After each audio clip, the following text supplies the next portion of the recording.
హల్లెలూయా. దేవుని నామానికి మహిమ కలుగును గాక. ఈ అనుదిన ఆహారము దేవుడు మనకిస్తున్న ఈ విధానం చూస్తున్నప్పుడు గడిచిన కాలంలో ఇటువంటి అవకాశాలు చాలా తక్కువ ఉండేవండి.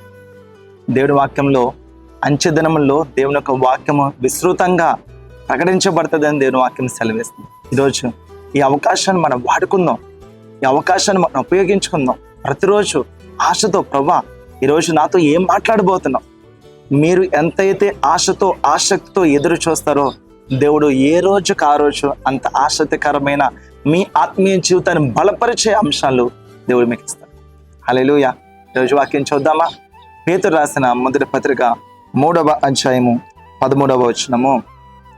మీరు మంచి విషయముల్లో ఆసక్తి గలవారైతే మీకు హాని చేయవాడెవడు? మీరు మంచి విషయముల్లో ఆసక్తి గలవారైతే మీకు హాని చేయవాడెవడు?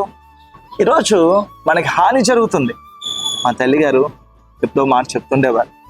బయటకు వెళ్ళి స్నేహితులతో మాట్లాడుతున్నప్పుడు, అయితే వారితో ఆటలాడుకున్నప్పుడు వారికి నాకు ఏదైనా చిన్న గొడవలు వచ్చినప్పుడు మా అమ్మగారు వస్తారు.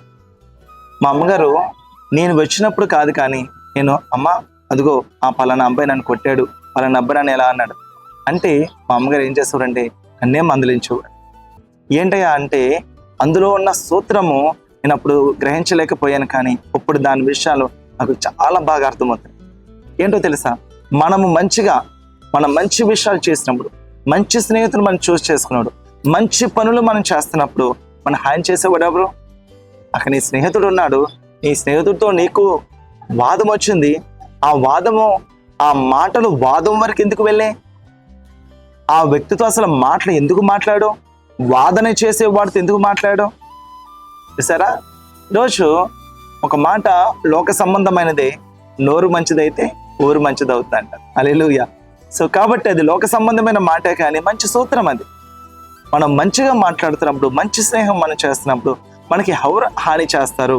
హానికరమైన మాటలు ఎందుకు చెప్తారు? హానికరమైన క్రియలు ఎందుకు జరుగుతాయి? దేవుడు వాక్యాన్ని పట్టుకొని ఆ వాక్యం మనం ఆధారం చేసుకుని మన విశ్వాసంలో మనం వెళ్ళినప్పుడు దేవుడు వాక్యం చదివి, మీరు మంచి విషయములలో ఆసక్తి గలవారైతే మీకు హాని చేయవాడు ఎవ్వడు ఉన్నాడు.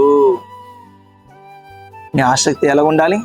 మంచి విషయంలో ఆసక్తి గలవారై, మంచి విషయంలో, వాక్యానుసారమైన విషయంలో మీరు ఆసక్తి గలవారైతే ఏ హాని కూడా మీకు కలగదు. మనుషుడు ఏది విత్తునో అదే పంట మనకు వస్తారు. సో శ్రమని విత్తారా, శ్రమను కోస్తారు. దేవుని విత్తారా, దేవుని మీరు కోస్తారు. ఈరోజు ఎదుటి వారు బాధ పెట్టే విధంగా వారి కత్తిపోటు వంటి మాట్లాడారు.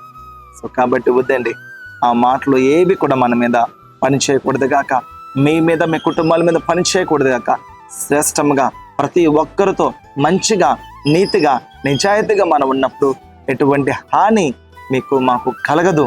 అలాగా దేవుడు మనందరూ కూడా తన యొక్క విశ్వాసంలో, మంచి విషయంలో ఆసక్తి గల వారుగా మనందరూ కూడా నిలబెట్టి ఆయన రాజ్యంలో మనందరూ కూడా ఆయన పాత్రులుగా మనం చేయడుగాక. దేవుడు కొద్ది మాటలను దీవించును గాక. May God bless you all.